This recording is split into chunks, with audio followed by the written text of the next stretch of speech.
Bienvenue pour cette exploration. Aujourd'hui, on s'intéresse à une démarche fondamentale quand on s'installe en France, ouvrir un compte en banque. Ah oui, c'est essentiel. Que ce soit pour louer un appart, toucher son salaire, même juste avoir un abonnement de téléphone parfois. Exactement. On a compilé pas mal d'infos, des guides pratiques en quelque sorte, pour voir les étapes, le vocabulaire important, les points clés. Oui, Notre idée, c'est de rendre tout ça un peu plus, plus clair, quoi. Donner les infos essentielles pour s'y retrouver sans trop de stress. tout à fait. Et il y a un truc qui surprend souvent, c'est l'importance du RIB, le relevé d'identité bancaire. Ah oui, le fameux RIB. C'est pas juste un numéro, c'est vraiment la clé pour énormément de choses, Merty. Le salaire, le loyer qui est prélevé, les remboursements de la Sécu. C'est très, très ancré dans le système ici. Plus que dans d'autres pays, peut-être. Disons que son usage est quasi systématique pour toutes les transactions régulières. Et bien sûr, il y a d'autres mots qu'on entend tout le temps. La carte bancaire, le virement pour envoyer de l'argent, le prélèvement automatique pour les factures. Ok, c'est noté. Alors, décortiquons un peu ça. Quel type de compte existe principalement? Alors, en gros, il y a deux catégories principales. D'abord, le compte courant. C'est celui de tous les jours, pour les dépenses, recevoir son salaire, etc. Le compte de base, quoi. Voilà. Et à côté, il y a le compte épargne. Comme son nom l'indique, c'est pour mettre de l'argent de côté. Le plus connu, c'est le livret A. Ah oui, le livret A, on en entend beaucoup parler. Oui, parce que les intérêts ne sont pas imposables. C'est assez avantageux.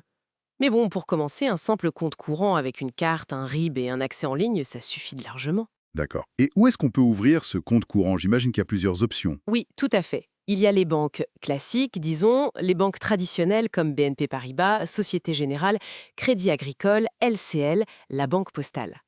Celles qui ont des agences physiques où on peut aller voir un conseiller. Ça peut rassurer d'avoir une agence. Exactement. Ensuite, on a les banques en ligne. Boursorama, Hello Bank, Fortuneo. Elles sont souvent moins chères, voire gratuites sous condition, mais tout se fait à distance, par Internet ou téléphone. Et la troisième option, ce sont les néobanques, plutôt des applications mobiles en fait, comme N26, Revolut. C'est hyper simple pour ouvrir un compte, très rapide. Mais attention, non? J'ai lu que parfois... Oui, c'est le point de vigilance. Parfois, leur RIB, surtout s'il n'est pas français, avec un IBAN commençant par FR, peut ne pas être accepté pour certaines choses importantes comme déposer une caution pour un logement ou même par certains employeurs au début. Ah d'accord. C'est bon à savoir ça. Donc, une fois qu'on a choisi son type de banque, la question qui fâche, les papiers, la fameuse paperasse, qu'est-ce qu'il faut absolument... Alors là, oui, c'est l'étape clé. Il faut impérativement une caisse d'identité en cours de validité, passeport ou carte d'identité pour les Européens. Ok, logique. Justificatif de domicile. Ça, c'est le document souvent compliqué quand on arrive. Ça peut être une facture d'électricité, de gaz, d'internet à son nom, une quittance de loyer. Mais si on vient juste d'arriver, on n'a rien de tout ça. Exactement, c'est là que ça se corse. Parfois, une attestation d'hébergement de la personne qui loge avec sa pièce d'identité et son propre justificatif de domicile, ça peut marcher. Pour les étudiants, une attestation de résidence universitaire, ça passe aussi. D'accord. Et à part ça? Ça dépend du statut. Pour un étudiant, on peut demander une lettre d'admission de l'université. Pour un salarié, le contrat de travail. Et bien sûr, le visa ou le titre de séjour si on vient de l'extérieur de l'UE. Et parfois un numéro de téléphone français.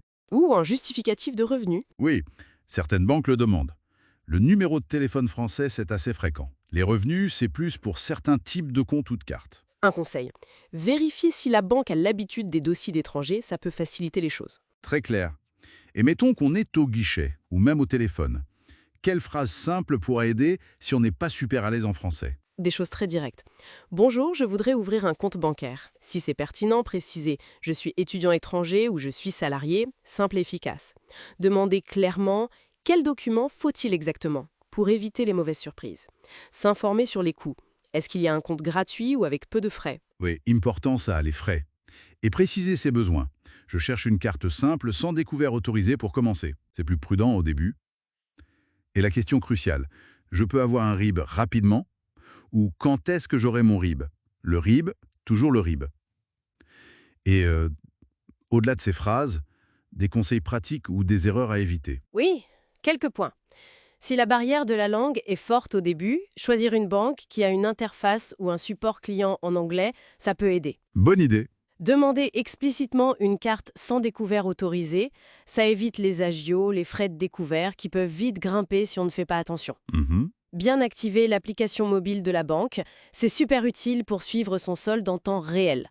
Vérifier les frais mensuels. Dans les banques traditionnelles, c'est courant d'avoir 2, 3, 5 euros par mois pour un package de base. Alors que les banques en ligne peuvent être gratuites.